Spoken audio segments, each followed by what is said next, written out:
नमस्कार दोस्तों, आज की इस वीडियो में हम डिस्कस करेंगे टीचिंग एप्टीट्यूड और एटीट्यूड के कुछ इंपॉर्टेंट क्वेश्चंस जो आपको आगामी एचपीयू बीएड एंट्रेंस 2022 में काफ़ी हेल्पफुल साबित होंगे। तो वीडियो पे एंड तक बने रहिए। अगर आप चैनल पे पहली बार विजिट कर रहे हो तो चैनल को सब्सक्राइब कर दें। तो फ्रेंड, जैसा कि आपको पता है कि बीएड एंट्रेंस जो होगा वो आपका 27 मई को कंडक्ट किया जा रहा है एचपीयू द्वारा। जो ऑनलाइन फॉर्म फिल करने की जो लास्ट डेट है वो आज है 6 मई तक। आज आप अप्लाई कर सकते हो। तो अगर आपने अभी तक अप्लाई नहीं किया है तो आज ही अप्लाई कर दें। तो फ्रेंड्स, वीडियो को शुरू करते हैं। तो पहला प्रश्न है, इसमें बोला गया है दृश्य सामग्री का अभिप्राय है। तो दृश्य सामग्री किसे कहते हैं? तो इस क्वेश्चन का जो करेक्ट आंसर है वो आपका ऑप्शन सी, आंखों से देखना, वो दृश्य सामग्री कहलाती है। अगला प्रश्न है, इसमें बोला गया है वे सामग्री जिन्हें सुनकर ज्ञान प्राप्त किया जाता है डैश कहलाती हैं। तो क्वेश्चन नंबर सेकंड का जो करेक्ट आंसर है वो है आपका ऑप्शन ए, श्रव्य सामग्री कहलाती हैं वो जो सामग्री जिन्हें सुनकर प्राप्त किया जाता है। नेक्स्ट क्वेश्चन है, इसमें बोला गया है निम्न में से कौन सी सामग्री लोक संचार का साधन है। तो लोक संचार का साधन कौन सा है? ऑप्शन डी जो है अखबार जो है वो आपका लोक संचार का साधन है। ऑप्शन डी इस क्वेश्चन का करेक्ट आंसर है। अगला प्रश्न है, इसमें बोला गया है दृश्य श्रव्य सामग्री का चुनाव क्या ध्यान में रखकर किया जाना चाहिए। तो क्वेश्चन नंबर 4 का जो करेक्ट आंसर है वो है आपका ऑप्शन बी, शिक्षक का विषय एवं छात्रों की आयु का ध्यान रखकर दृश्य श्रव्य सामग्री का चुनाव करना चाहिए। अगला प्रश्न है, इसमें बोला गया है ऑपरेशन ब्लैक बोर्ड कब शुरू किया गया था। तो ये मेनली प्राइमरी एजुकेशन के लिए था। तो ऑपरेशन ब्लैक बोर्ड कब शुरू किया गया था? तो क्वेश्चन नंबर 5 का जो करेक्ट आंसर है वो है आपका ऑप्शन सी, 1986 में ऑपरेशन ब्लैक बोर्ड शुरू किया गया था। अगला प्रश्न है, इसमें बोला गया है ब्लैक बोर्ड ऑपरेशन प्रोग्राम है। तो ये किन के लिए था? Black board operation black board जो था ये था प्राथमिक स्कूलों के लिए था। ऑप्शन ए इस क्वेश्चन का करेक्ट आंसर है। अगला प्रश्न है, इसमें बोला गया है पाठ्य पुस्तकों को शिक्षण सामग्री के रूप में प्रयोग किया जाना चाहिए। तो पाठ्य पुस्तकों को शिक्षण सामग्री के रूप में प्रयोग किया जाना चाहिए, क्यों? तो क्वेश्चन नंबर 7 का जो करेक्ट आंसर है वो आपका ऑप्शन डी, क्योंकि केवल तभी जब उनके प्रयोग की ज़रूरत हो। शिक्षण विकास के लिए इन सामग्रियों का प्रयोग इस ढंग से किया जाना चाहिए जिनका विद्यार्थियों पर इच्छित प्रभाव पड़े। ये तीनों ऑप्शन करेक्ट हैं। तो ऑप्शन डी इस क्वेश्चन का करेक्ट आंसर है। पाठ्य पुस्तकों को शिक्षण सामग्री के रूप में प्रयोग किया जाना चाहिए ताकि केवल सभी जब उनके प्रयोग की ज़रूरत हो। शिक्षण विकास के लिए इन सामग्रियों का प्रयोग इस ढंग से किया जाना चाहिए कि जिनका विद्यार्थियों पर इच्छित प्रभाव पड़े। ऑप्शन डी इस क्वेश्चन का करेक्ट आंसर है। क्वेश्चन नंबर 8 है, इसमें बोला गया है शिक्षक को पढ़ाते समय श्याम पट्ट का प्रयोग करते समय ध्यान में रखना चाहिए कि यानी कि टीचर जब ब्लैक बोर्ड पर लिखते हैं तो उन्हें क्या ध्यान में रखना चाहिए। तो क्वेश्चन नंबर 8 का जो करेक्ट आंसर है वो है आपका ऑप्शन बी, श्यामपट्ट कार्य की विषय सामग्री महत्वपूर्ण हो। काफ़ी इंपॉर्टेंट क्वेश्चन है। शिक्षक को पढ़ाते समय श्यामपट्ट का प्रयोग करते समय ध्यान में रखना चाहिए कि श्यामपट्ट कार्य की विषय सामग्री महत्वपूर्ण हो। ऑप्शन बी इस क्वेश्चन का करेक्ट आंसर है। क्वेश्चन नंबर 9 है, इसमें बोला गया है निम्नलिखित में से कौन सी दृश्य श्रव्य सामग्री अधिक लाभप्रद होती है। तो क्वेश्चन नंबर 9 का जो करेक्ट आंसर है वो है आपका ऑप्शन बी। ऑप्शन बी जो है टेलीविज़न जो है वो दृश्य श्रव्य सामग्री अधिक लाभप्रद है। ऑप्शन बी इस क्वेश्चन का करेक्ट आंसर है। अगला प्रश्न है, इसमें बोला गया है दृश्य सामग्री का महत्व निम्नलिखित में से किस प्रकार के छात्रों के लिए कम लाभदायक है। जो दृश्य सामग्री विजुअल ऐड होती है का महत्व निम्नलिखित में से किस प्रकार के छात्रों के लिए कम लाभदायक है। तो क्वेश्चन नंबर 10 का जो करेक्ट आंसर है वो है आपका ऑप्शन डी, जो उच्च स्तर के होते हैं। अगला प्रश्न है, इसमें बोला गया है वन्य जीवन पर पाठ पढ़ाते समय निम्न में से कौन सी शिक्षण सामग्री सबसे उपयुक्त होती है। तो एज ए टीचर अगर आप वन्य जीवन का पाठ पढ़ा रहे हो तो कौन सी शिक्षण सामग्री सबसे उपयुक्त होगी। तो क्वेश्चन नंबर 11 का जो करेक्ट आंसर है वो है आपका ऑप्शन सी, फिल्म इस क्वेश्चन का करेक्ट आंसर है। अगला प्रश्न है, इसमें बोला गया है संप्रेषण को प्रभावी बनाने हेतु अध्यापक सहायता प्राप्त करता है। तो संप्रेषण की को प्रभावी बनाने हेतु अध्यापक सहायता प्राप्त करता है। तो किसकी सहायता प्राप्त करता है अध्यापक। तो क्वेश्चन नंबर 12 का जो करेक्ट आंसर है वो है आपका ऑप्शन डी, सभी की, टीवी की भी, प्रोजेक्टर की भी और शिक्षण विधि की भी। तो ऑप्शन डी इस क्वेश्चन का करेक्ट आंसर है। अगला प्रश्न है, इसमें बोला गया है निम्नलिखित में से किन्हें दृश्य, श्रव्य या श्रव्य सामग्री के अंतर्गत वर्गीकृत किया जाता है। तो क्वेश्चन नंबर 13 का जो करेक्ट आंसर होगा वो होगा ऑप्शन डी, उपरोक्त सभी सत्य हैं।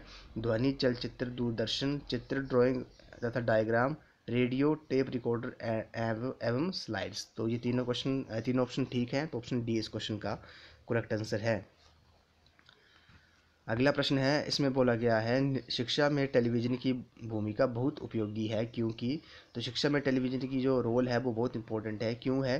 तो क्वेश्चन नंबर 14 का जो करेक्ट आंसर है वो है आपका ऑप्शन बी, टेलीविज़न पर देखी गई चीज़ें सदैव याद रहती हैं। तो ऑप्शन बी इस क्वेश्चन का करेक्ट आंसर है।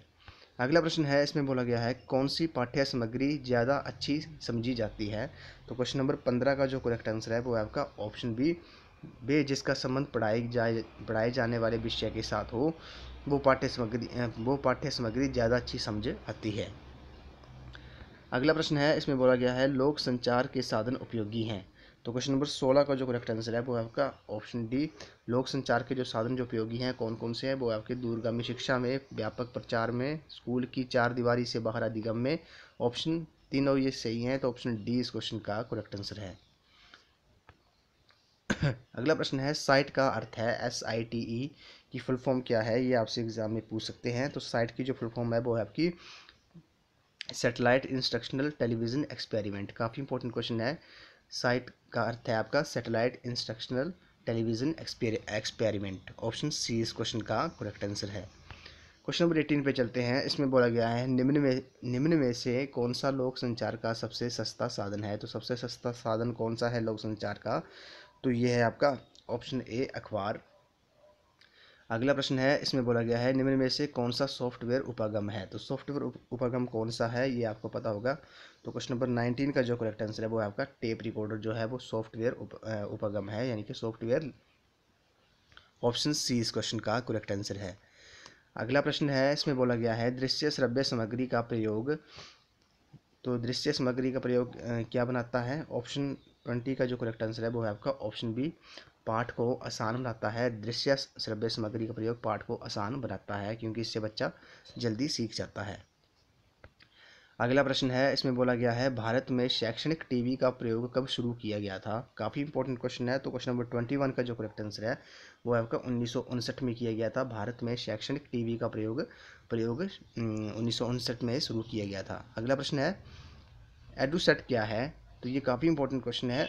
ये आपका एजुकेशनल सैटेलाइट इसकी फुल फॉर्म है। तो क्वेश्चन नंबर 22 का जो करेक्ट आंसर है वो आपका शैक्षणिक उपग्रह है। एडुसेट जो है वो आपका काफ़ी इंपॉर्टेंट क्वेश्चन है, वो आपका शैक्षणिक उपग्रह है।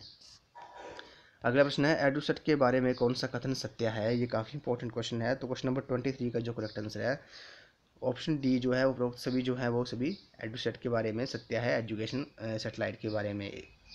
इसका इसका समय काल केवल 7 वर्ष है। ऑप्शन बी, इसके द्वारा छात्र अपने घर में बैठे हुए क्लासरूम में स्वयं को महसूस करता है। एक अध्यापक के द्वारा अनेकों छात्रों को पढ़ाया जा सकता है। ये तीनों ऑप्शन सही हैं, तो ऑप्शन डी उपरोक्त सभी जो है इस क्वेश्चन का करेक्ट आंसर है। अगला प्रश्न है, इसमें बोला गया है CEER का अर्थ है। काफ़ी इंपॉर्टेंट क्वेश्चन है, आपसे फुल फॉर्म भी पूछ सकते हैं एग्जाम में। तो CEER का अर्थ क्या है। तो क्वेश्चन नंबर 24 का जो करेक्ट आंसर है वो है आपका option C, children enrichment education through radio. काफ़ी इंपॉर्टेंट क्वेश्चन है। CEER का अर्थ है children enrichment education through radio. अगला प्रश्न है, इसमें बोला गया है दृश्य श्रव्य सामग्री का चुनाव करते समय किन चीज़ों को ध्यान में रखा जाता है। दृश्य श्रव्य सामग्री का चुनाव करते समय हमें किन चीज़ों का ध्यान रखा जाना चाहिए। तो क्वेश्चन नंबर 25 का जो करेक्ट आंसर है वो है आपका ऑप्शन ए, दृश्य श्रव्य सामग्री की उपलब्धता का ध्यान रखना चाहिए। कब, जब दृश्य सामग्री का चुनाव हम कर रहे हैं। उपलब्धता यानी कि इसकी मतलब उपलब्धता को हमने जानना है, तो ऑप्शन ए इस क्वेश्चन का करेक्ट आंसर है। अगला प्रश्न है, इसमें बोला गया है ओवरहेड प्रोजेक्ट डैश है। तो ओवरहेड प्रोजेक्ट डैश है, तो क्या है वो। क्वेश्चन नंबर 26 का जो करेक्ट आंसर है वो है आपका ऑप्शन डी, ओवरहेड प्रोजेक्ट जो है वो आपकी एक विजुअल एड है, दृश्य सामग्री है। अगला प्रश्न है, इसमें बोला गया है निम्नलिखित में से कौन सी चीज़ पाठ्य सहायक सामग्री नहीं है। तो पाठ्य सहायक सामग्री नहीं है, क्वेश्चन नंबर 27 का जो करेक्ट आंसर है वो है आपका ऑप्शन बी, डेस्क जो है वो आपका बेंच जो होते हैं डेस्क वो पाठ्य सहायक सामग्री नहीं है। ऑप्शन बी इस क्वेश्चन का करेक्ट आंसर है। अगला प्रश्न है, इसमें बोला गया है दृश्य श्रव्य शिक्षण सहायक सामग्री शिक्षण में उपयोगी होती है क्योंकि। तो क्यों उपयोगी होती है, क्वेश्चन नंबर 28 का जो करेक्ट आंसर है वो है आपका ऑप्शन सी, क्योंकि वे विद्यार्थियों को प्रत्यक्ष अनुभव प्रदान करता है। अगला प्रश्न है, इसमें बोला गया है लोक संचार साधनों का निम्न में से किसका साधन नहीं है। लोक संचार साधनों का निम्न में से किसका साधन नहीं है। तो लोक संचार साधन जो होते हैं, तो इनमें ऑप्शन 29 का जो करेक्ट आंसर है वो है आपका ऑप्शन सी, अफवाहें फैलाने का साधन नहीं है। जो लोक संचार साधन है वो अफवाहें फैलाने का साधन नहीं है। अगला प्रश्न है, इसमें बोला गया है शिक्षण प्राय दृश्य श्रव्य सामग्री को समझते हैं। तो क्वेश्चन नंबर 30 का जो करेक्ट आंसर है वो है आपका ऑप्शन ए, पारंपरिक शिक्षण प्रतिस्थापन। शिक्षण प्राय दृश्य श्रव्य सामग्री को समझते हैं, पारस्परिक शिक्षण प्रतिस्थापन। अगला प्रश्न है, इसमें बोला गया है दूरदर्शन को शिक्षाविद कहते हैं। तो क्वेश्चन नंबर 31 का जो करेक्ट आंसर है, क्यों कहते हैं, क्योंकि ये शिक्षण सामग्री के रूप में महत्वपूर्ण उपकरण है। दूरदर्शन जो है वो आपका को शिक्षाविद कहते हैं क्योंकि ये शिक्षण सामग्री के रूप में महत्वपूर्ण उपकरण है।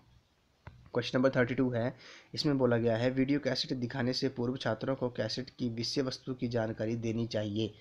तो क्यों देनी चाहिए, क्वेश्चन नंबर 32 का जो करेक्ट आंसर है वो आपका ऑप्शन सी, उचित मात्रा में देनी चाहिए। वीडियो कैसेट दिखाने से पूर्व छात्रों को कैसेट की विषय वस्तु की जानकारी उचित मात्रा में देनी चाहिए। अगला प्रश्न है, इसमें बोला गया है वीडियो कैसेट दिखाने के बाद उस पर चर्चा तथा प्रश्नोत्तर होने चाहिए क्योंकि। इससे क्या होगा, तो वीडियो कैसेट दिखाने के बाद उस पर चर्चा और प्रश्नोत्तर होने चाहिए, क्यों होने चाहिए। तो क्वेश्चन नंबर 33 का जो करेक्ट आंसर है वो है आपका ऑप्शन सी, प्राप्त ज्ञान का दृढ़ीकरण होगा, यानी कि जो नॉलेज जो लेंगे वो आपको उसका दृढ़ीकरण होगा। क्वेश्चन नंबर 34 है, इसमें बोला गया है क्लोज सर्किट टेलीविज़न लाभदायक है। तो कि ये क्यों लाभदायक है, तो 34 का जो करेक्ट आंसर है वो आपका ऑप्शन ए, केवल एक स्थान पर रहने वाले सीमित श्रोताओं तथा दर्शकों के लिए जो है वो आपका क्लोज सर्किट टेलीविज़न लाभदायक है, यूज़फुल है। क्यों है, क्योंकि केवल एक स्थान पर रहने वाले सीमित श्रोताओं तथा दर्शकों के लिए है। इस वीडियो का लास्ट क्वेश्चन है, इसमें बोला गया है दूरदर्शन पर शिक्षण कार्यकक्षा अध्यापन से उत्तम है क्योंकि इसके माध्यम से। तो दूरदर्शन पर शिक्षण कार्य कक्षा अध्यापन से उत्तम है, क्यों है, क्योंकि इसके माध्यम से क्या होता है। तो 35 का जो करेक्ट आंसर है वो आपका ऑप्शन डी, उपरोक्त सभी। इसमें दूरदर्शन पर शिक्षण कार्य कक्षा अध्यापन से उत्तम है क्योंकि इसके माध्यम से बहुत बड़ी बड़ी कक्षाएं चलाना संभव है और इस प्रकार ये आर्थिक रूप से किफ़ायती है। उसके बाद है जटिल विषयों में अध्यापन के लिए विशेषताओं की व्यवस्था की जा सकती है, अन्य लोग उनके फ़ायदा उठा सकते हैं। उसके बाद है ऑप्शन सी, अध्यापन सामग्री की फिल्म बनाकर उन्हें पुनः प्रयोग किया जा सकता है। तो ऑप्शन ये तीनों सही हैं, ऑप्शन ए बी सी तीनों सही हैं। तो ऑप्शन डी जो है उपरोक्त सभी, ये इस क्वेश्चन का करेक्ट आंसर होगा।